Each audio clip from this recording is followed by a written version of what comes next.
Sedikit saja Bu Ketua. Bagaimana?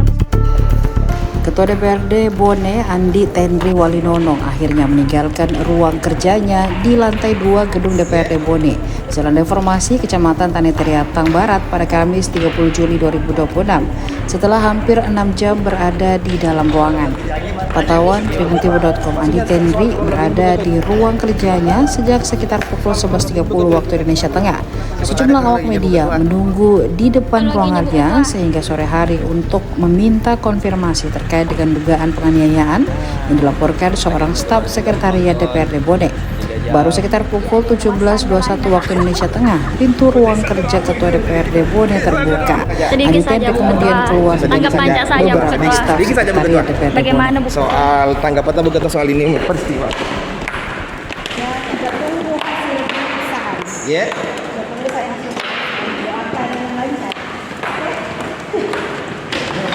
Iya, Bu Ketua. Maksudnya soal kronologi ini Bu Ketua itu bagaimana? Bagaimana Bu Ketua? Kronologinya Bu Ketua. Download Tribun X sekarang, menghadirkan lokal menjadi Indonesia.